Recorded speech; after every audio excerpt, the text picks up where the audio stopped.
AI is already in your team. Whether you have officially introduced it, whether you have a policy for it, or whether you have even talked about it, it is there. Some of your people are using it every single day. Some are avoiding it completely. And you, as their manager, are somewhere in the middle of all that, expecting to have clarity you probably do not yet have. And that is exactly what nobody is talking about. Because the conversation about AI in most companies has moved on from the big philosophical questions, will it take our jobs, should we be worried, and so on, and landed somewhere far more practical and far more uncomfortable. The gap between the people on your team who have embraced it and the ones who have not is growing. And the guidelines your company published are sitting in an inbox somewhere, probably unread.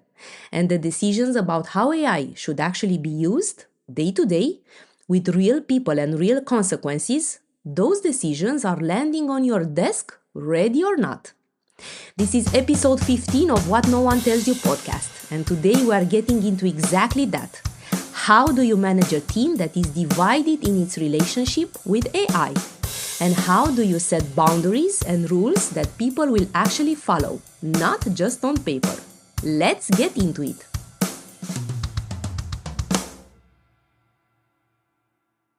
Here is something that is happening in teams everywhere right now, and most managers have not yet decided what to do about it.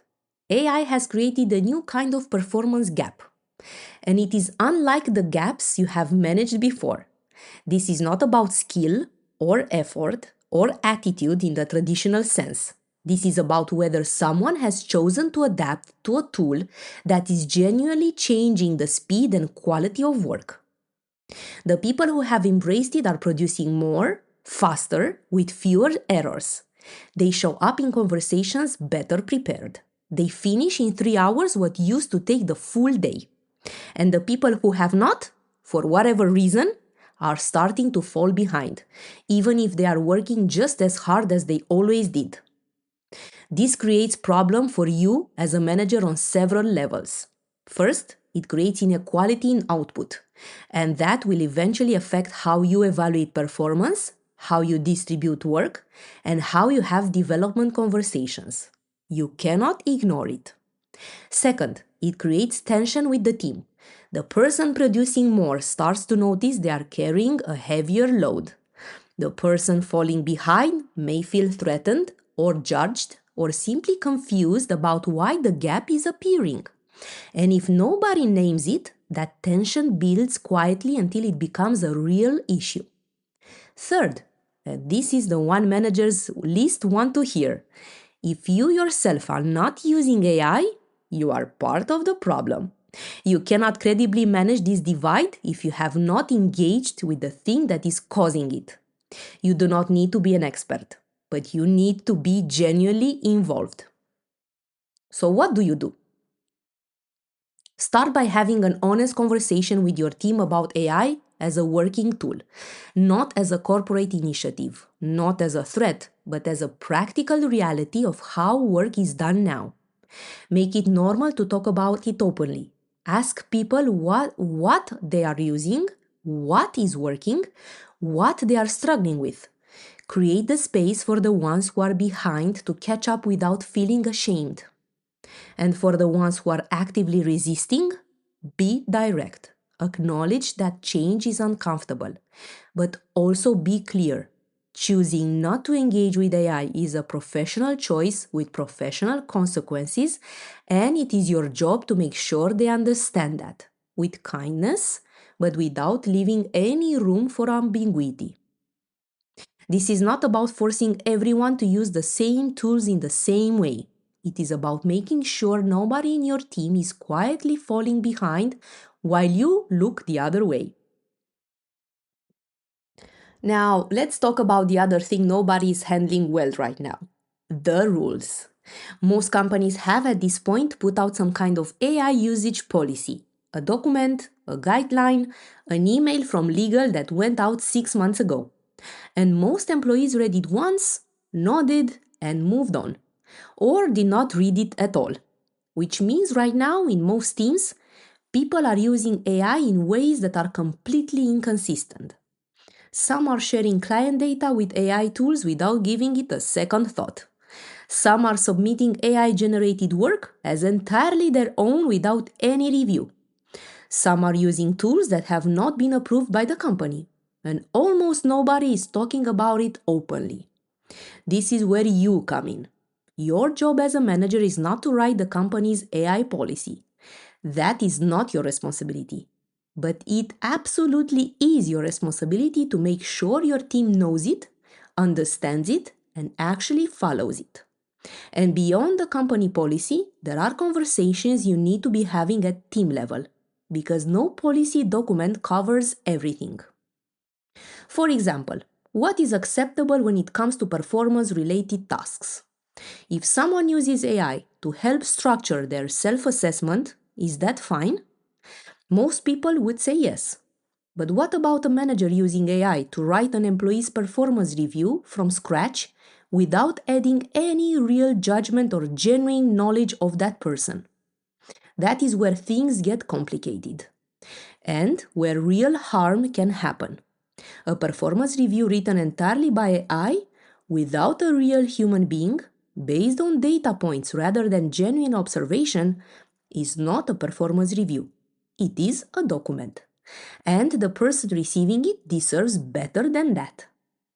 These are the conversations you need to be starting. Not waiting for someone above you to hand you a framework, but sitting down with your team and saying, here is how we are going to use AI in this team, here is what it is useful for, and here is where we draw the line. Some things worth covering in that conversation. Which tools are approved for use and which are not. What data can and cannot be shared with any AI tool. And this one is critical because data privacy issues are not a small matter. How to be transparent about when AI has been used in a piece of work. And what still requires a fully human judgment, particularly anything that directly affects another person's career, development, or professional future. That last point is non-negotiable. Feedback, performance assessment, hiring decisions, these need your experience, your insight, and your genuine knowledge of the person in front of you. AI can support the process, but it cannot replace the judgment. Let me bring this back to you personally for a moment. Managing through this AI transition is generally one of the most complex things you will ever face in your career. And it's not because the technology is complicated, but because the human dynamics around it are. You are managing people who are at completely different stages when it comes to adopting and feeling comfortable with these tools. You are expected to ensure guidelines are followed and many people have not read. You are trying to be fair in your performance assessments when the landscape is shifting constantly. And you are doing all of this while working with your own relationship with AI. My honest advice? Start using AI yourself if you have not already. Not because I'm telling you to, but because you cannot lead this conversation from a distance. Even spending 30 minutes a week exploring it will give you a completely different perspective and a great deal more credibility when you are having these conversations with your team. Then stop waiting for the right moment to have the team conversation about AI. It does not exist. Have an imperfect, honest conversation now because the cost of not having it is higher than the cost of not getting it perfectly right. And finally, remember that your value as a manager is not threatened by AI. It is made clearer by it. The things that AI cannot do, reading your team, building the trust, making judgment calls that account for the full complexity of a human situation, managing conflict, developing people, those are the things that matter most right now. And those are the things only you can do. So here is what I want you to take away from today. The AI divide in your team is real. It is growing and it needs your attention. And not to penalize the ones who are behind, but to bring everyone forward together with honesty and clarity about what is expected. The guidelines exist. Your job is to make sure your team actually knows and follows them, and to add the layer of real conversation that no policy document will ever fully replace. And your own engagement with AI is not optional anymore. You do not need to be an expert, but you need to be genuinely part of the conversation. Because the managers who will lead well through these transitions are not the ones who had all the answers.